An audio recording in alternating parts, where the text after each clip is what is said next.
నమస్తే, welcome to special debate time. నేను Rajasekhar. So Telangana ముఖ్యమంత్రి రేవంత్ రెడ్డి కలెక్టర్లకు అల్టిమేటం జారీ చేశారు. గతంలో కూడా ముఖ్యమంత్రి కలెక్టర్లు సమయం పాలన పాటించాలి, ప్రజల సమస్యలు తీర్చడంలో ముందుండాలన్నటువంటి చెప్పిన పరిస్థితి. అయితే స్పెషల్గా ఇప్పుడు ఈ మధ్య రైతులకు సంబంధించి యూరియా సమస్యలు లేకపోతే మిగతా రేషన్ కార్డుల పంపిణీకి సంబంధించి కలెక్టర్లకు ఉన్నటువంటి బాధ్యతను గుర్తు చేసే ప్రయత్నం చేశారా ముఖ్యమంత్రి అనుకోవాలా, లేదంటే మరొకసారి హెచ్చరికలు జారీ చేశారా అన్నటువంటి చర్చ జరుగుతోంది. ప్రధానంగా కలెక్టర్లకు సంబంధించి ఆయన కొన్ని కీలకంగా క్షేత్రస్థాయిలో పర్యటనలు చేయాలని చెప్పారు. వారి పనితీరుపై రోజువారీగా సీఎంఓ కార్యాలయానికి రోజువారీ నివేదిక పంపించాలని, ఉదయం 7 గంటలకే కలెక్టర్లు వెళ్ళాలి, క్షేత్రస్థాయిలో పరిశీలన చేపట్టాలన్నటువంటి సందర్భాలు కనిపిస్తున్నాయి. అజాగ్రత్తగా ఉంటే ఎవరినైనా ఉపేక్షించేది లేదని ఒక హెచ్చరికలు కూడా జారీ చేశారు. ఈ నేపథ్యంలో రాష్ట్రంలో ఎరువుల కొరత ఎక్కడా లేదు, సోషల్ మీడియాలో దుష్ప్రచారం జరుగుతుంది, దానికి అడ్డుకట్ట వేయాల్సిన అవసరం కూడా ఉంది. ఇలా చాలా అంశాలకు సంబంధించి ముఖ్యమంత్రి చర్చించారు. ప్రధానంగా కలెక్టర్లను అలర్ట్ చేసే ప్రయత్నం చేశారు.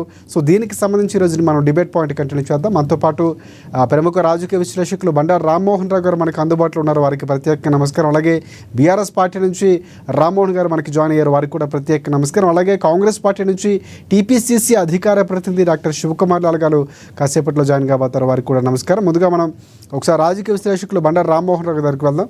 రామ్మోహన్ రావు గారు నమస్తే అండి.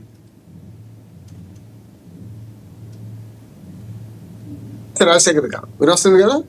ఎస్, వినిపిస్తుంది. ప్రధానంగా అంటే కలెక్టర్లకు కాలు కదపాలనో లేకపోతే వారికి సంబంధించినటువంటి కొన్ని హెచ్చరికలు జారీ చేస్తారా, లేకపోతే అల్టిమేటం చేస్తారా, నిజంగా కలెక్టర్ల పనితీరును గుర్తు చేసే ప్రయత్నం చేస్తారా ముఖ్యమంత్రి, ఏమనుకోవాలి అసలు? నా ఉద్దేశం రేవంత్ రెడ్డి గారు కలెక్టర్లు హెచ్చరించడం సరైనది, కానీ హెచ్చరించిన అంశం కరెక్ట్ కాదు. హెచ్చరించడం కరెక్టే, ఎందుకంటే ఈ మధ్యన నేను ఆరోగ్య సర్వే పేరు మీద 6 ఉమ్మడి జిల్లాలు తిరిగాను. నేను మెదక్, నల్గొండ, వరంగల్, కరీంనగర్, అట్లాగే ఆదిలాబాద్, నిజామాబాద్. చాలా వరకు కలెక్టర్లు యాక్టివ్ లేరని నాకు అర్థమైంది. చాలా వరకు చూస్తుంటే మీకు ఆసుపత్రుల పనితీరును బాగు చేయడానికి కలెక్టర్లు కూడా పనిచేయాలి కదా. ఎక్కడ కూడా కలెక్టర్లు ఇన్స్పెక్షన్ చేసినట్టు కానీ ఆసుపత్రులను బాగు చేసే క్రమంలో వాళ్ళ పాత్ర కానీ ఎక్కడ కనిపించలేదు. నాకు చాలా వరకు ఆసుపత్రుల సమస్యలు అట్లాగే ఉంటే కలెక్టర్లు ఏం చేస్తున్నారో నాకు కూడా అనిపించింది. కరెక్ట్. నా ఉద్దేశం ఏంటంటే కలెక్టర్లు అలర్ట్ గా లేరు. గతంలో చాలా మంది నేను లేడీ కలెక్టర్స్ చూశాను. ఎన్నికల నిఘా వేదిక మేము వెళ్ళినప్పుడు దివ్య గాని మనకు చాలా మంది లేడీ కలెక్టర్స్ 2-3 ఉంటే వాళ్ళందరూ ఇప్పుడు హైదరాబాద్కి వచ్చేసారు. వాళ్ళ పనితీరు చూస్తే ఆనాడు ఎలక్షన్ వాచ్ లో చూస్తే రాజకీయ పార్టీల కంటే ఎక్కువ పనిచేశారు.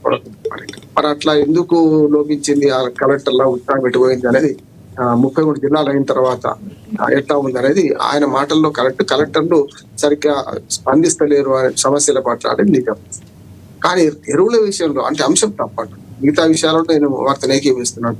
కలెక్టర్లు చాలా అలసత్వంతో ఉంటున్నారు, సరిగ్గా స్పందించడం లేదు. ప్రజా సమస్యల పట్ల ఎక్కడికక్కడ వారన్నట్టు 7 గంటల కల్లా రోడ్డు మీద ఉండాల్సిందే వాడు, ఖచ్చితంగా ఎందుకు ఉండండి అనే మాట వస్తుంది. కానీ జిల్లాలో ఎరువుల సమస్యకు వచ్చే కల్లా తీరు ఇంకో రకంగా ఉండాలి. మీరు చూడండి, ముంజేది కంగడానికి అర్థం ఎందుకంటే ఇప్పుడు 10-12 ఏళ్ళ క్రితం సమైక్య ఆంధ్రప్రదేశ్లో చూసినాం మనం. పాస్బుక్లు లైన్ లో పెట్టి, చెప్పులు లైన్ లో పెట్టి, గుండెపోటుతో క్యూలో చనిపోయిన సందర్భాలు, విత్తనాల కోసం మళ్ళీ ఎరువుల కోసం. సరిగ్గా అది ఇప్పుడు జరుగుతుంది. ఇది చూడండి, ఒకసారి మన గ్రామాలకు వెళ్దాం, లేకుంటే ఏదైనా పట్టణాలకు వెళ్దాం. ఇవాళ సేమ్ విత్తనాల కోసం అదే పాస్బుక్లు, చెప్పులు పెట్టి నిలబడాల్సి వచ్చింది. ఆడవాళ్ళు, మగవాళ్ళు అంటే పట్టిదారి రావాలన్నారు. ఒక్కోసారి ఏంటంటే మగవాళ్ళు నిలబడి భార్య పేరులో ఇట్లా పాస్బుక్ కొడుకొని నిలబడితే ఒప్పలే. ఎవరైతే పట్టేదారో వాళ్ళు రావన్నారు. ముసలానికి ఏమీ ఉంటుంది, వాళ్ళు నిలబడాలి కదా. అది సేమ్ మళ్ళీ ఎరువుల విషయంలో జరుగుతుంది. నేనేమంటాను, ఎరువుల విషయంలో ఎరువులు అయితే కలెక్టర్ చేతిలో లేవు. ఎరువులు సప్లై అయితే దాన్ని సక్రమ మార్గం ఎట్లా చూడాల్సిందే తప్ప ఎరువుల సప్లై అనేది కలెక్టర్ చేతిలో లేదు కదా. ఎవరి చేతిలో ఉంది? కేంద్ర ప్రభుత్వం యూరియాని సప్లై చేయాలి. సమస్య ఒక దగ్గర ఉంటే ఈయన అరిచేది ఇంకోరి మీద అరుస్తున్నాం. నేనేమంటున్నానంటే కేంద్ర ప్రభుత్వం మీద అరవాల్సింది కదా. కేంద్ర ప్రభుత్వం ఎరువులు సరఫరా చేయాలి. చాలా యూరియా కేవలం 250 రూపాయలు 300 రూపాయల చొప్పున యూరియా వస్తుంది. అది 1300 రూపాయలు సబ్సిడీ వస్తుంది. ప్రజలకు వాళ్ళు ఇస్తున్న సబ్సిడీ ప్రజలకు కాదు, అటు కంపెనీలకు 1100 రూపాయలు సబ్సిడీ ఇస్తుంది యూరియా మీద. వాళ్ళు యూరియా సప్లై లేకపోయినాక కలెక్టర్ ఏం చేస్తారంటున్నాను. ఇప్పుడు వడ్డించేవాడు అక్కడ వండి పెడితే వడ్డించకపోతే వడ్డించేవాడు కలెక్టర్లు అంటే ఇంకొకటి, ఎరువుల పంపిణీ విషయంలో అక్కడ ఉన్నటువంటి వారు లేకపోతే గుడాలకు తీసుకురావడం ఉంటుంది, కానీ రైతులకు ఇవ్వట్లేదని చాలా వీడియోలు బయటకు వస్తున్నాయి. ముఖ్యమంత్రి కూడా మాట్లాడుతూ నిన్న అంటే సోషల్ మీడియాలో ఫోకస్ ప్రధానంగా అదే చేస్తున్నారు, అలాంటి ప్రచారమే జరుగుతుంది అన్నటువంటి వ్యాఖ్యలు కూడా చేశారు. నిజంగా పక్కదారి పట్టట్లేదంటారా ఎరువులు? అదే కదా ఎవరు చేయాలి? వ్యవసాయ అధికారులు చేయాలి, వీళ్ళు చేయాలి. వచ్చిన సప్లై ఎరువులలో లోపం జరుగుతుందేమో వీళ్ళు చేయాలి. సప్లై లేకపోతే ఏం చేస్తారు అంటున్నారు. ఇప్పుడు ఒక మాట చెప్తానండి, ఒకటి రికార్డ్స్ తో మాట్లాడతాం. ఇవాళ రావాల్సిన యూరియాను సగం మాత్రమే వచ్చింది. కాంప్లెక్స్ యూరియాకు మనకు కాంప్లెక్స్ ఎరువులకు యూరియాకు అంటగడుతున్నారు రాజశేఖర్ గారు. క్షేత్రస్థాయిలో ఇప్పుడు శివకుమార్ గారు కానీ లేకపోతే మన రామ్మోహన్ గారు మేము క్షేత్రాలు తిరిగే వాళ్ళం కదా. ముఖ్యమంత్రి తిరుగుతలేడు. సమస్య ఏంటంటే క్షేత్రస్థాయి 2 లోపాలు జరుగుతున్నాయి. ఒకటేమో నానో యూరియా వచ్చింది. నానో యూరియా ఏంటంటే 1/2 లీటర్ బాటిల్ ఒక్క మన బస్తా, అది 50 కిలోల బస్తా యూరియా సమానం. వాళ్ళు ఏమంటారంటే మీరు అనవసరంగా యూరియా తీసుకుపోయి చల్లకండి, నానో యూరియా తీసుకుంటే యూరియా ఇస్తామని చెప్పి.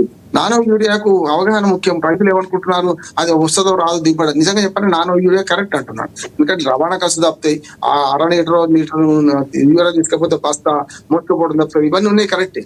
కానీ అవగాహన కల్పించకుండా వ్యవసాయదారు అధికారులు కానీ లేకుంటే షాపుల వాళ్ళు ఏమంటున్నారంటే నానో యూరియా తీసుకుంటే ఇది.